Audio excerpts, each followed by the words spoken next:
사도행전 9장 8장 1절부터 10절 말씀까지입니다.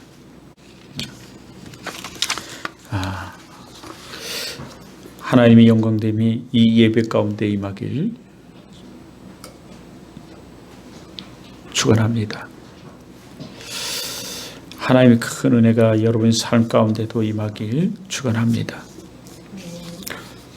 여러분은 언제 가장 큰 기쁨이 있습니까? 여러분 무엇을 할 때 가장 큰 기쁨이 있습니까? 돈입니까? 아니면 우리 어린이들은 게임입니까? 아니면 핸드폰을 볼 때입니까? 여러분에게 있어 가장 큰 기쁨은 언제입니까? 어떤 사람이 미국에 가서 많은 돈을 벌었다고 합니다. 직장 생활을 하면서 다이소라는 사업도 운영하여 많은 돈을 벌었다고 합니다. 그리고 그 직장을 잠시 휴직을 내고 그 다이소 사업을 위해서 확장을 많이 했던 것 같습니다.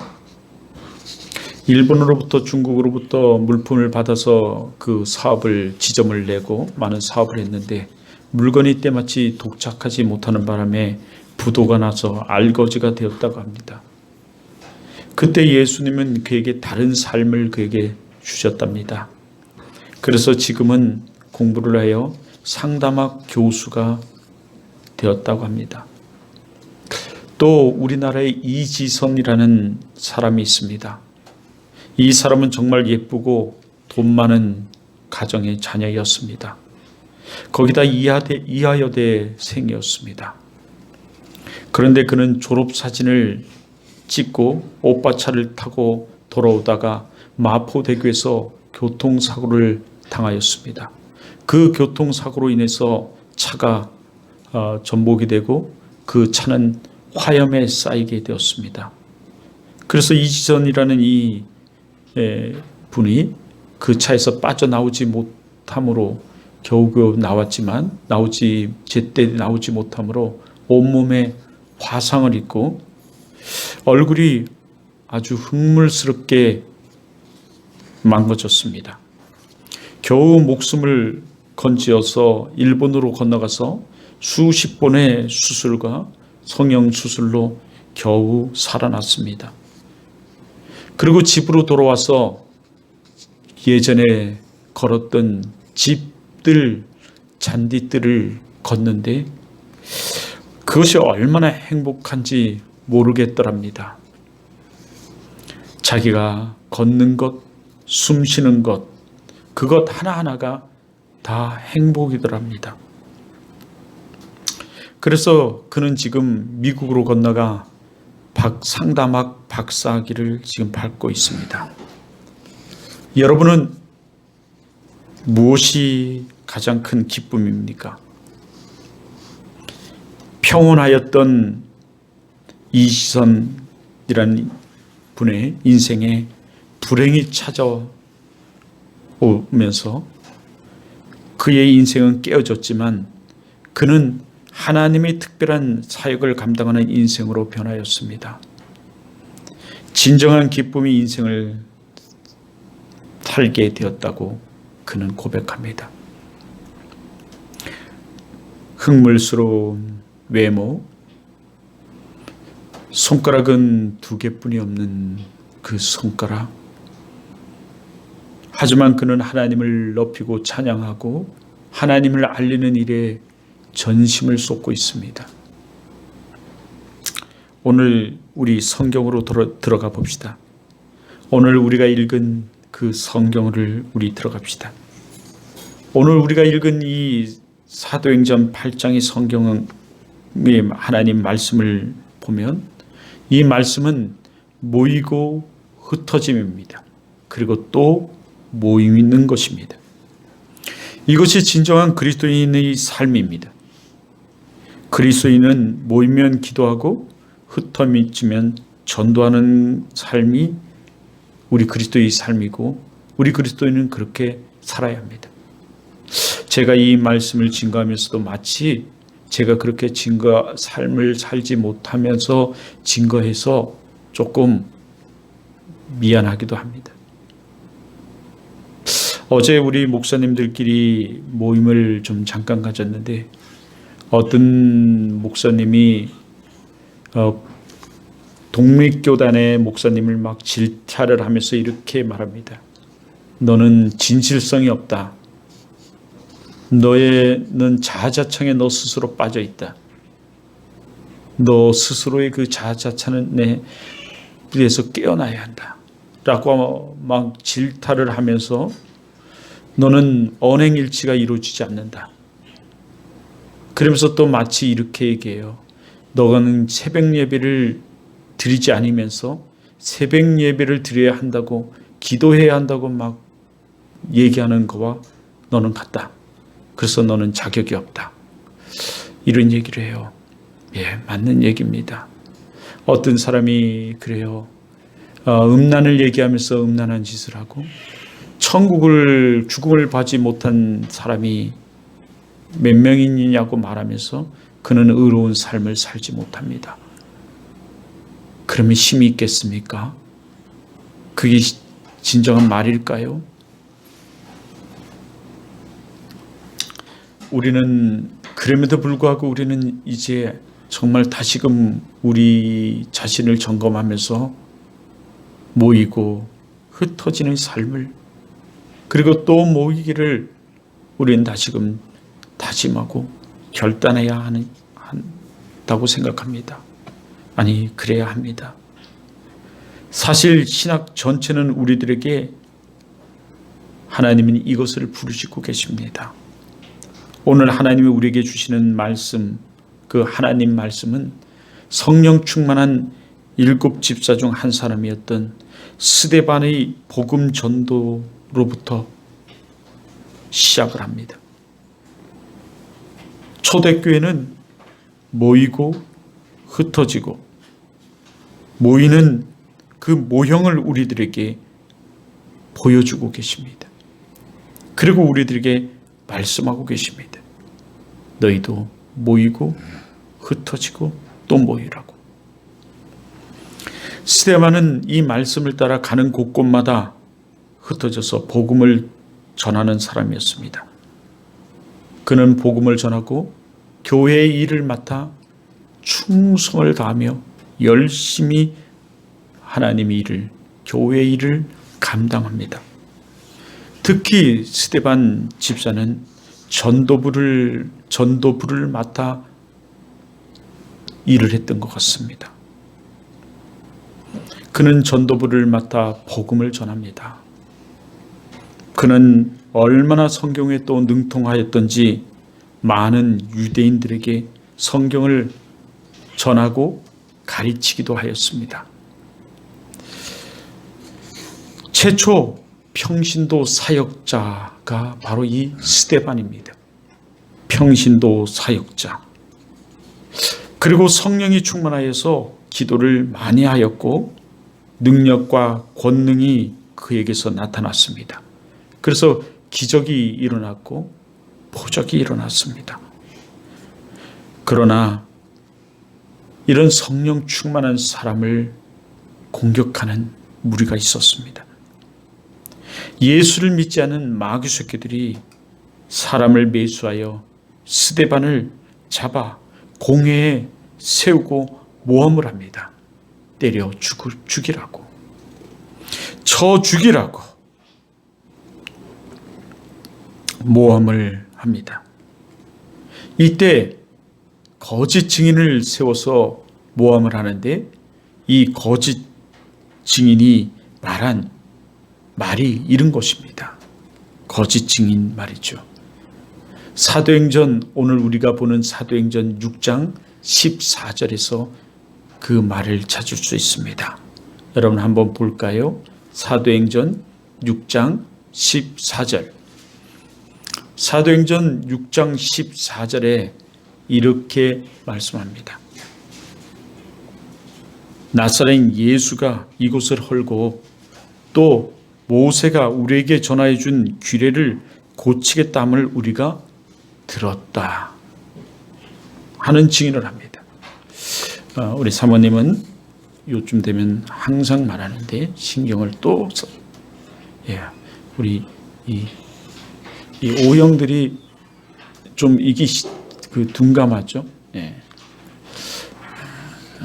매 예배 때마다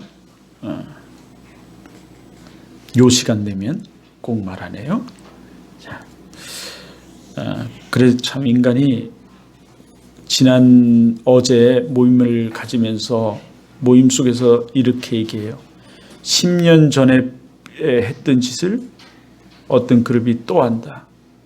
그 사람 10년이 지내도 안 변한다. 사람은 죽어서 간에 들어가야 변하는 것다. 하나님 나라에 들어가야 변하는 것다. 이렇게 말하죠. 왜 그러냐면 이 거짓 증인들의 모습이 마태복음 26장 60절에도 동일하게 나오는데 마태복음 26장 6절에서도 대제사장들과 서기관들이 거짓 증인을 세워서 동일하게 이렇게 말합니다. 여러분이 좀 전에 읽었던 스데반을 때려 죽일 때 거짓 증인을 세워 모함을 했을 때 증인한 사도행전 6장 14절의 말씀과 마태복음 26장 60절의 말씀을 한번 비교해 보면 얼마나 똑같은지 여러분은 알게 될 겁니다. 거기서는 이렇게 말합니다. 이르되 이 사람의 말이 내가 하나님이 성전을 헐고 사흘 만에 지을 수 있다 하더라. 똑같지 않습니까? 지을 수 있다 하더라. 이렇게 거짓 증인을 세워서 스데반을 그 성령 충만하고 복음을 전하든 그리고 그 기도를 하고 성령이 충만해서 복음을 전할 때 기사와 능력이 나타났던 이 스데반을 모함을 하여 끌어다 세우면서 거짓 증인을 세워서 했던 말과 이 마태복음 26장을 통해서 예수님을 십자가에 못 박을 때 한 말과 너무나 같다는 것입니다. 변하지가 않습니다. 사실 예수님은 성전을 헐고 사흘 만에 다시 세우리라는 것은 그것은 예수님께서 십자가에 못 박혀 죽으시고 그 3일 만에 다시 살아날 것을 말씀하신 것입니다. 그런데 이들은 그것을 알지 못했던 것입니다. 도리어 이 마태복음 26장 60절에 보면 도리어 이 예수님을 공격하는 데 이것을 들여쓰죠. 사실 예수님은 성전을 장사 소굴로 만드는 이들을 보면서 이들을 다 내어 쫓으시죠. 상을 엎으시고 채찍을 후두르시면서 이들을 다 내어 쫓으시면서 내 집은 만민이 기도하는 집이라 라고 말씀하십니다. 그러면서 너희는 이 성전을 강도의 소굴로 만드는도다 하시며 화를 내시죠.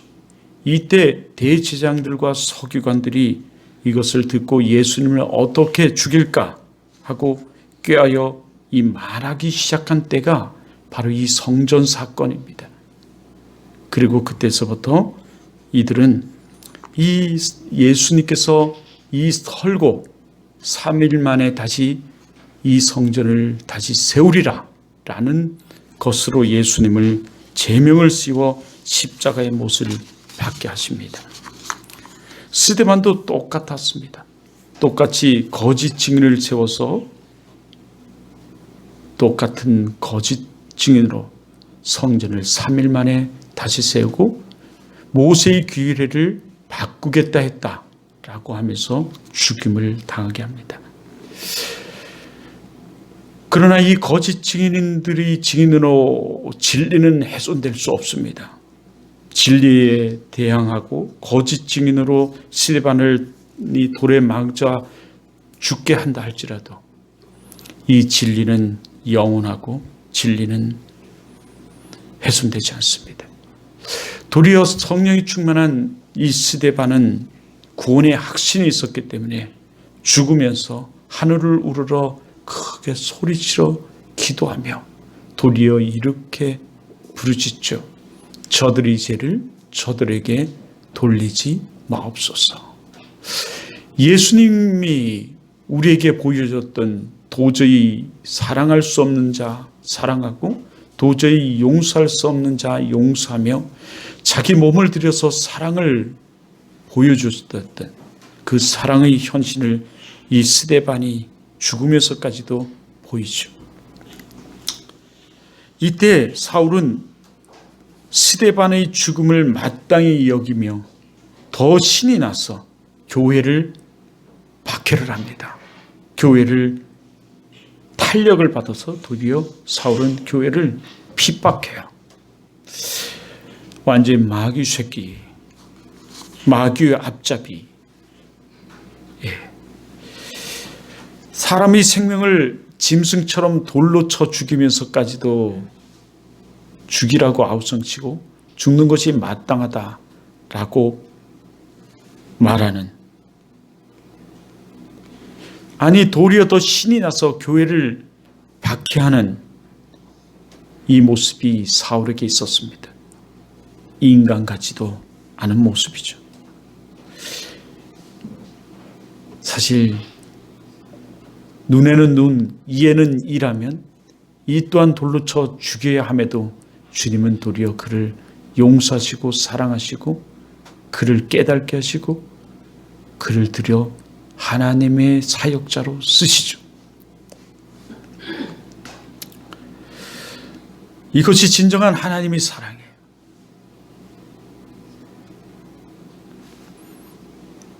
정말 이것은 돌로 쳐 죽이고 싶은 이런 심정은 우리 인간의 마음이고 좀 우리들의 마음인 것 같아요. 이 모습을 보면서. 근데 하나님은 그렇게 하시지 않으지 않습니까? 용서하시죠. 그리고 사랑하세요. 하나님이 이런 하나님께서 행하시는 그 일들이 우리들에게도 나타나길. 사울은 이후에 예수님을 영접하고 이 개종을 하죠. 회심을 해요. 이것을 회심 사건이다 이렇게 말하는데, 회심을 하고 그는 이런 고백을 합니다.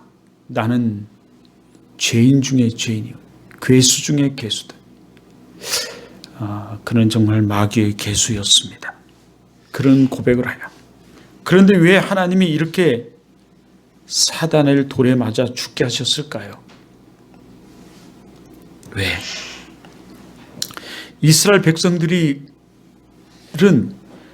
흩으시기 위해서예요. 사실은 이스라엘 백성들을 흩으시기 위해서, 이 성령 충만한 믿음의 사람, 이 땅에서 사역을 다한 사람을 하나님께서 데려가시는 거예요. 그것도 돌에 맞아 죽으면서 끝까지 그 목숨을 다해서 사역을 감당하게 하시면서 데려가십니다. 평신도의 삶은 흩어지고 모이는 거예요. 그리고 또 흩어지고 모이는 것, 그리고 모이고 흩어지는 것. 이것이 우리 성도들의 삶입니다. 우리 그리스도인의 삶이에요. 그런데 이들이 하나님의 사역을 수행하지 못하자 하나님께서 수행하기 위해서, 하나님 사역을 수행시키기 위해서 흩으십니다. 그들은 흩어져야 하는데 그 사명을 감당하지 아니하자 흩으시는 거예요. 스데반의 핍박을 통해서 그들 스스로 두려워하며 흩어지게 만드십니다. 우리는 흩어져야 돼요. 그래서 우리는 흩어져서 듣든지 아니 듣든지 우리는 복음을 전해야 합니다. 이것이 우리 성도들의 삶의 사실이에요. 스데반이 죽음을 당하는 그날에 예루살렘에 있는 교회에 큰 박해가 있었어요. 그 외에 사도 외에는 다 유대와 사마리아와 모든 땅으로 흩어졌습니다. 여러분 이 말씀 어디서 생각나지 않나요? 흩으셨어요. 그러므로 흩으신 분은 누구시죠? 하나님이세요. 흩으신 분은 누구시라고요? 하나님이세요. 하나님이 말씀하시길 이렇게 말씀하셨거든요. 성령이 너에게 임하시면 너희가 권능을 받고 예루살렘과 유다와 사마리아 땅끝까지 이르는 내 증인이 되라. 흩어져서 증인이 되래요. 예. 기억나시죠? 이렇게 하나님께서 말씀하셨어요. 근데 이들이 성령을 받고도 복음 전도자의 삶을 살지 아니하자 하나님이 흩으셨어요. 하나님이 흩으신 것입니다. 누가 흩으셨다고요? 하나님이에요. 우리도 흩어짐을 당하기 전에 사실은 복음 전도자의 삶을 현장에서부터 전해야 돼요. 전도자의 삶을 살아야 합니다. 사실은. 이때 오늘 우리가 읽은 이 8장에 보면 이 경건한 크리스찬들이 있었다고 그래요. 이 경건한 사람들이 스데반을 장사하기 위해서 울죠. 왜 울까요? 스데반의 그 사역, 스데반의 그 위대한 헌신, 그 복음 전도자의 그 삶을 몸소 본 사람들이고 그들 스데반을 통해서 예수를 믿게 된 사람들이 아닐까 싶어요. 요세푸스 학자는 그렇게 말하죠. 그래서 복음을 전했는데 죽자 그들이 건건한 크리스천들, 건건한 사람들이 그들을 스데반을 장사하기 위해서 스데반이 그 간을 메고 가면서 막 웁니다. 그의 그 모습을 생각하면서. 그럼에도 불구하고 반기독교인이었던 이 마귀 괴수 사울이 아직도 사슬이 시펄해서 이 기독교인들을 박해합니다. 오늘날도 마귀 앞잡이들은 자신들이 지금 얼마나 큰 잘못을 저지르고 있는지 알지도 생각지도 모르고 교회를 박해하죠. 대적하고 비방하고 공격해요. 이에 믿음이 약한 사람들이 넘어지고 흔들리고 때로는 동조까지 하는 그 모습들을 우리는 봐요. 그래서 이단들이 특징은 다 기존 교회를 박해하는 거예요. 핍박하는 거예요. 공격하는 거죠. 지금까지 2000년의 역사가 그래왔어요. 하지만 그 2000년의 역사 가운데 신흥 종교들이 일어나 수번의 그 공격을 당하지만 하나님의 진리 말씀은 조금도 훼손되지 아니하는 거죠. 도리어 무덤을 열고 괴정을 올리죠. 이것이 우리 기독교예요.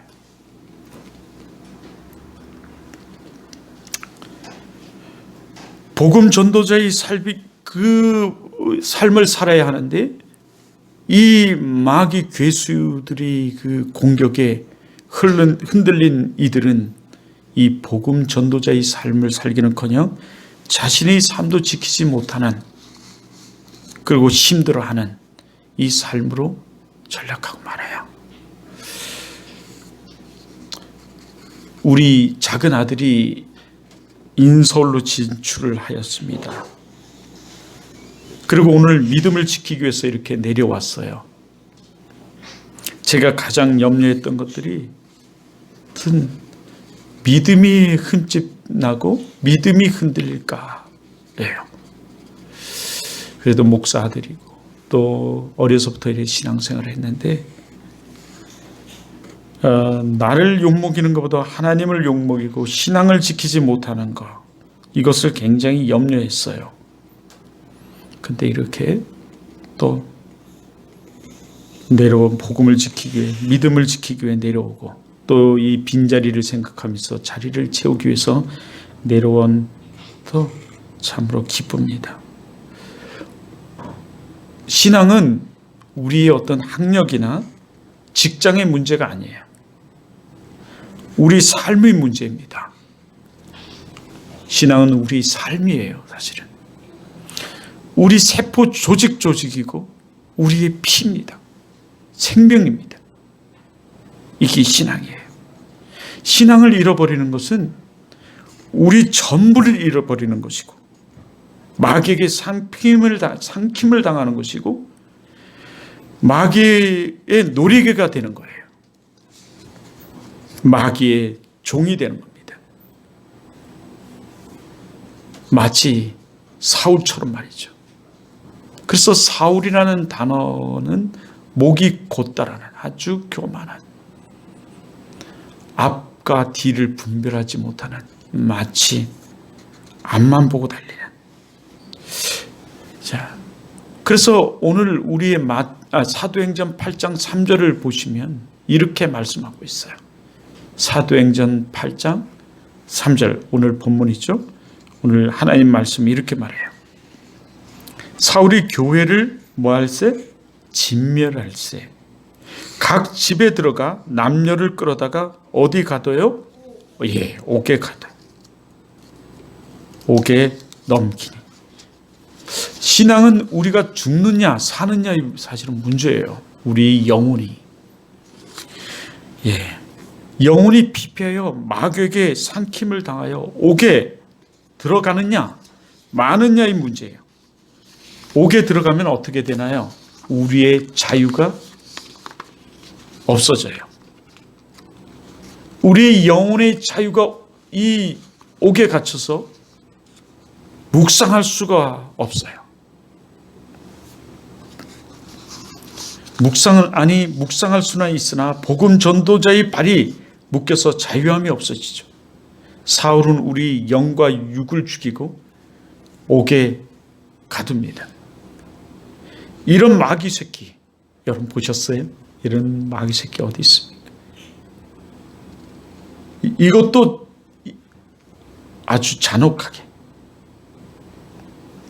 이것에 자신도 모르게 무서워서 도망을 가요. 어디로? 유다와 사마리아로. 예루살렘에서 각각 흩어집니다.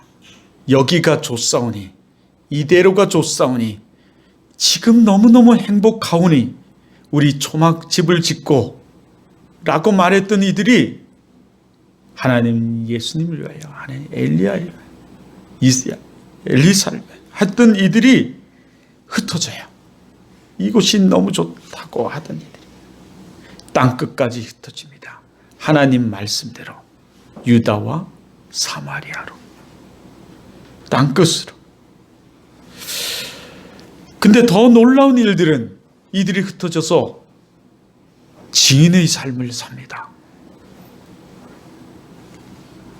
그동안 그렇게 하나님 말씀을 들어도 전하지 아니었던 그들이 흩어져서 하나님 말씀을 전해요. 누가 그들의 마음을 그렇게 감동시켰을까요? 누가 그들의 입술을 그렇게 열어서 전하게 하셨을까요?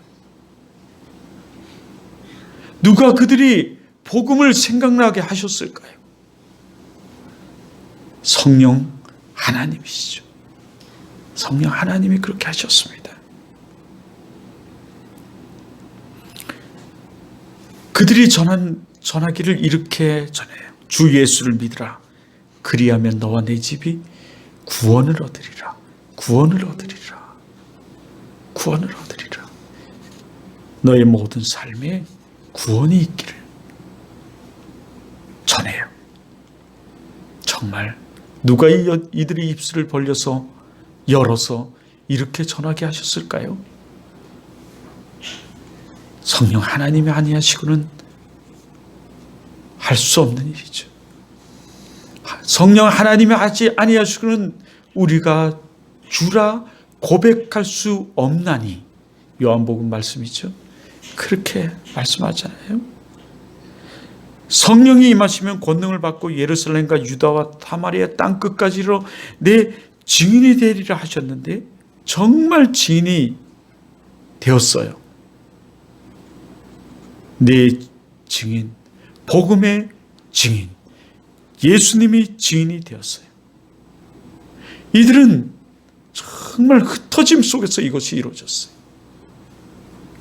우리는 이 말씀을 보면서 우리도 모이고 흩어지고, 모이면 기도하고 흩어지면 전도하는, 이게 신약의 전체를 차지하는 거예요. 여러분 4절을 보세요. 4절을 보면 흩어진 사람들이 무엇을 합니까? 오늘 사도행전 8장 4절에 이 보면 무엇을 하나요?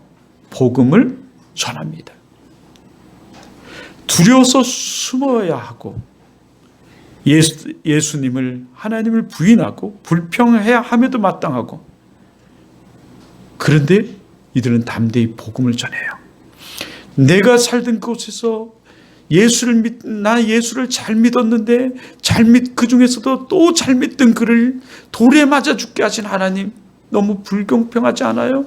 어떻게 하나님이라면 이렇게 할 수 있어요? 라고 우리는 불평해야 하는데, 불만해야 되는데, 또는 돌에 맞아 죽는 그 모습을 보면서 우리는 숨어야 하는데, 도리어 그들은 흩어져서 복음을 전합니다.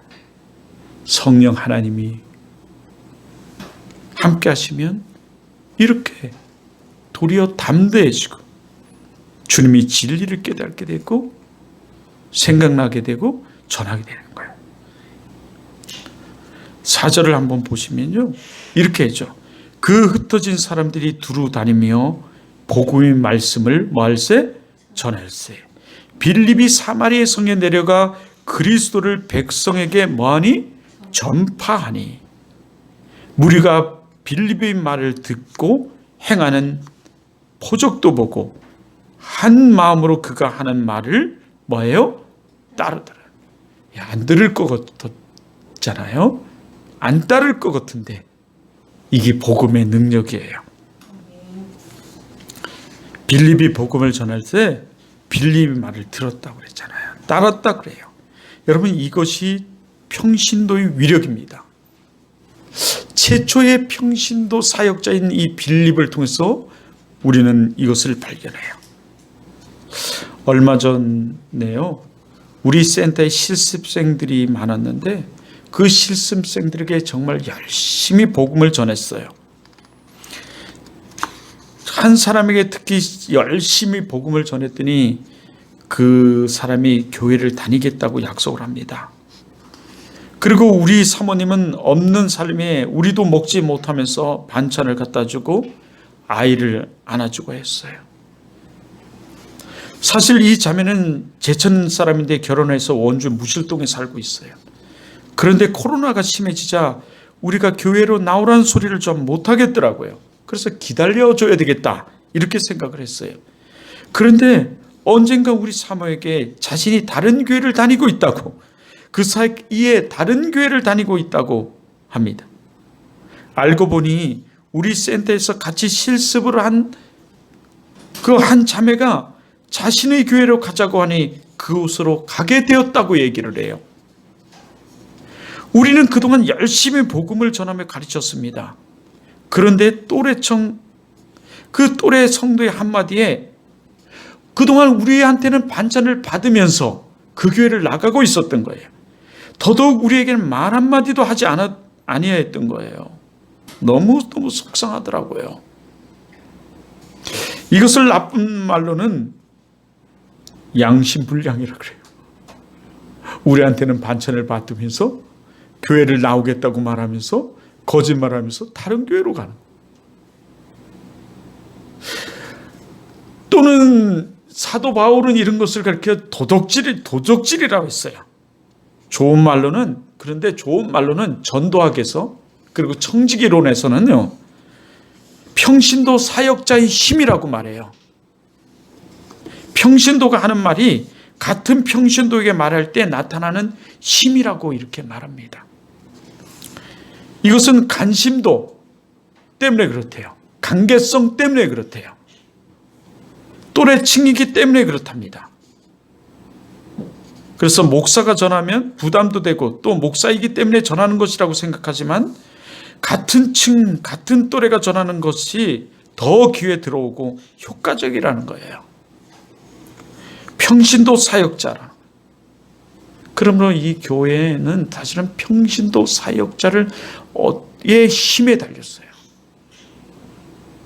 그 평신도 사역자의 우두머리가 사실은 사모예요. 평신도 사역자이다. 여러분 어떻게 평신도 사역자로서 복음을 전하여 보셨습니까? 아니면 여러분이 방관하고 계십니까? 여러분이 방관하고 있다면 마귀가 그 생명을 낚아채든지 아니면 다른 사람이 도적질해 갈 거예요. 이단과 사이비 또는 다른 사람이. 그러므로 평신도 사역자가 얼마나 훈련되었느냐는, 그리고 얼마나 믿음이 좋느냐는 그의 행동과 태도로 나타납니다. 이것은 그 교회의 살이 걸려 있는 거예요, 사실은요. 또한 이것은 모이고 흩어짐이에요. 왜냐하면 우리 성도들은 모이면 기도하고 흩어지면 전도하고 또 교회로 모여야 하기 때문에 그래요. 이 교회는 하나님의 몸이고 우리는 그 전에, 몸전 전에 지체이기 때문에 그래요. 그러므로 흩어지고 모이는 거예요. 이것이 교회입니다. 그러나 여러분이 복음을 전하면 예수의 권능의 역사가 일어나요. 여러분 한번 7절을 보세요. 7절을 보면 어떤 역사가 일어났습니까? 그들이 복음을 전할 때 어떤 역사가 일어났나요?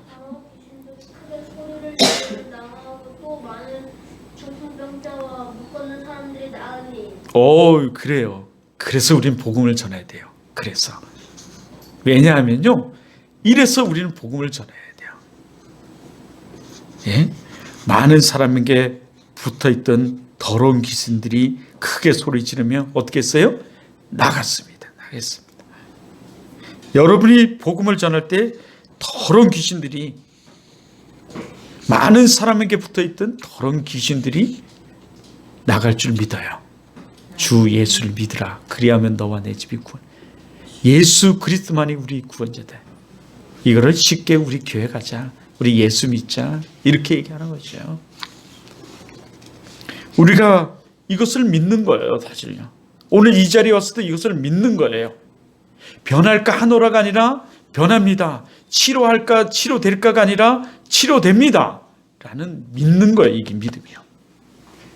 내가 예수를 믿으면 나의 병이 치료될까가 아니라 치료됩니다. 이 코로나 가운데서도 코로나 걸리더라도 하나님께서 치료하십니다. 증상에 따라 달라고 이러더라고요. 예, 믿는 거예요. 믿는 거. 그리고 주의해야 합니다. 그들과 함께 해서는 안 돼요. 죄는 모양까지라도 버리라고 그랬잖아요. 그 죄를 짓는 그 죄의 현장에 있기보다는 이절을 나와야 돼요.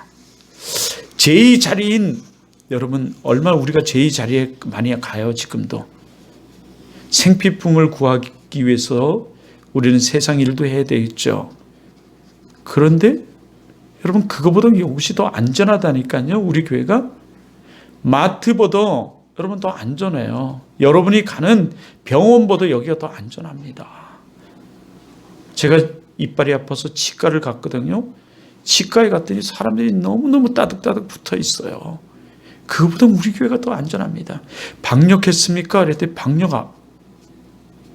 거기 아는 그 간호사가 있어서 물었더니 달랑 있는 거는 세정제 몇 개뿐이 없어요. 그러면 여기가 더 안전합니다. 여러분이 가는 식당, 그것보다 여기 더 훨씬 안전해요.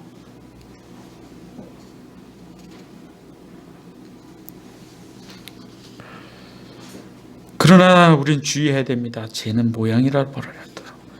우리는 그러나 그것을 가지고 도리어 복음을 전하면 더러운 귀신들이 오늘 재영이가 읽은 것처럼 크게 소리를 지르며 나가요. 그냥 나가지 않는다는 얘기죠. 이 귀신들은요, 발악을 하면 나가요.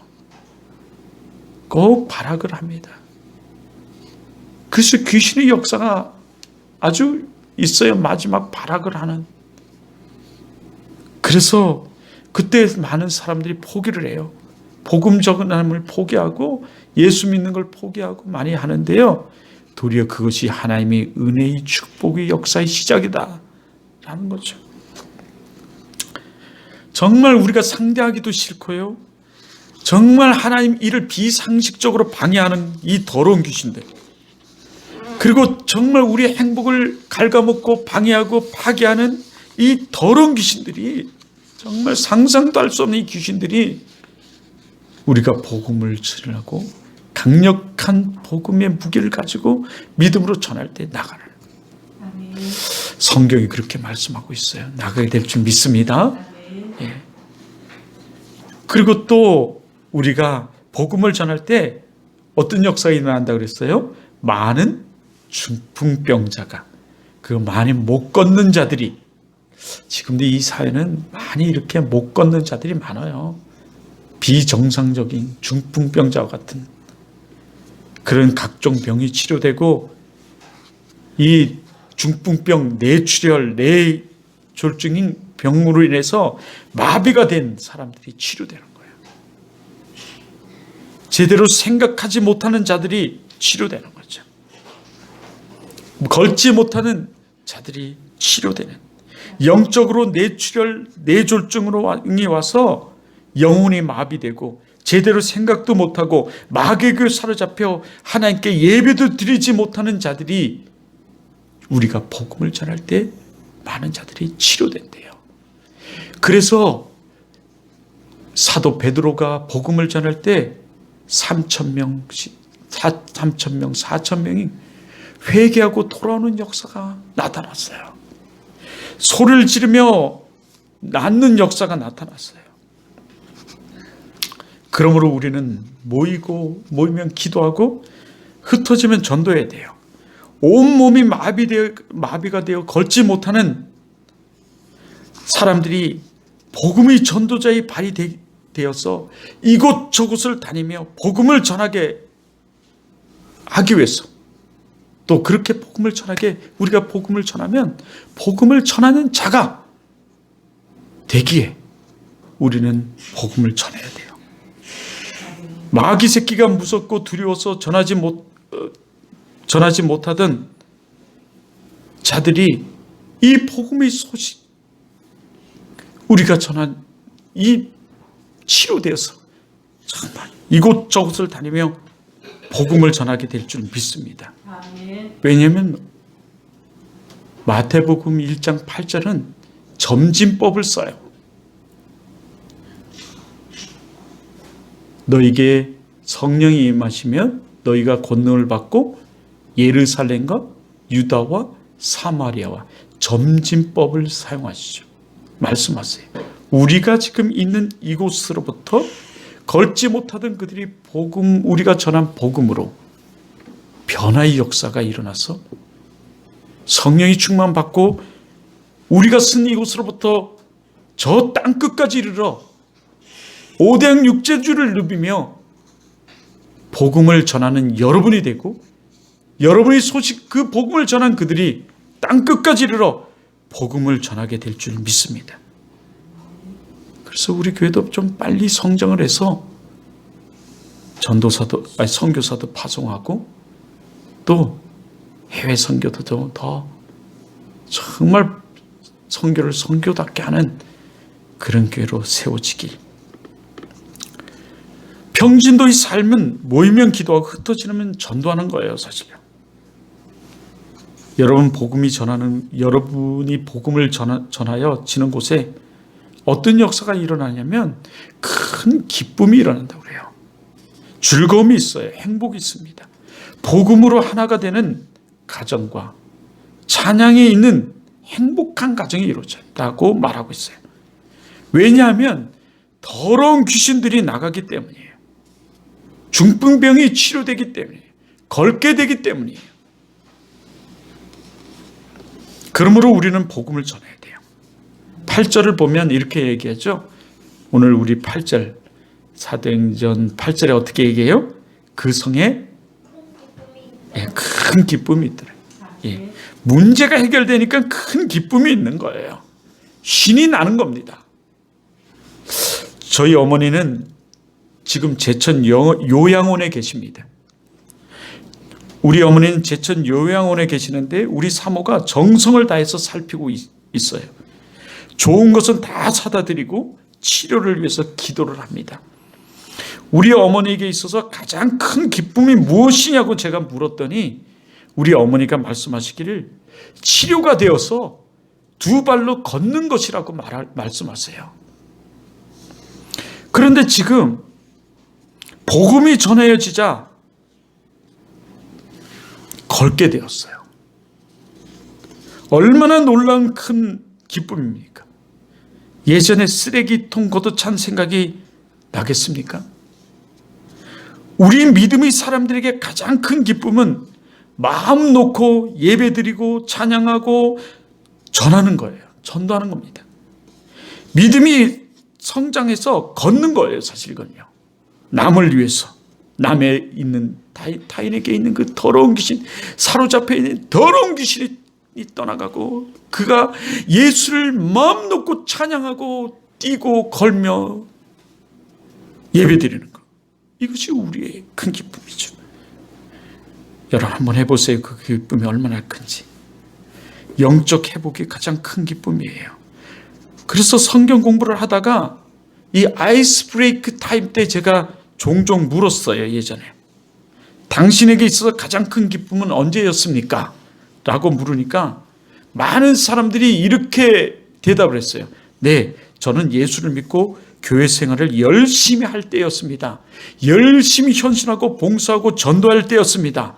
이런 고백을 하는 사람들이 정말 놀랄 정도로 의외로 너무너무 많았어요. 또 아이스 브레이크 타임 때 또 한 가지 묻게 되는데, 당신이 뒤로 돌아가 몇 살 돌아간다면 몇 살 때로 돌아가고 싶습니까? 이렇게 물으니까 정말 한 80%가 이래요. 저 17살, 18살 때로 돌아가고 싶습니다. 왜요? 제가 그때로 돌아가 열심히 공부도 하고 열심히 신앙생활도 하고 열심히 찬양과 헌신과 좀 선한 삶을 살고 싶습니다. 이런 얘기를 많이 해요. 그래요. 정말 여러분, 우리가 복음을 전하면 큰 기쁨이 있습니다. 그 아이스 브레이크 타임 때 그들이 고백하는 것처럼 정말 큰 기쁨이 일어납니다.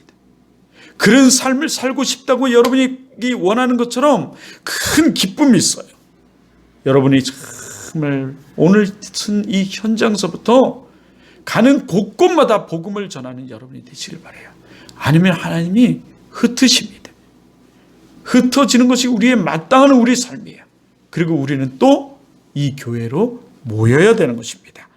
여러분이 흩어져서 복음을 전할 때 더러운 귀신들이, 많은 더러운 귀신들이 떠나가고 아우성 치며 떠나가고, 또한 많은 중풍병자가 치료되고 많은 못 걷는 자가 걷게 되는 역사가 일어날 줄 믿습니다. 그러므로 우리는 전해야 됩니다. 지금도 영혼이 죽어있는 자, 영혼이 목말라 있는 자, 영혼이 메말라 있는 자, 영혼이 중풍병자처럼 마비되어서 걷지 못하는 자, 너무너무 우리 주위에는 많습니다.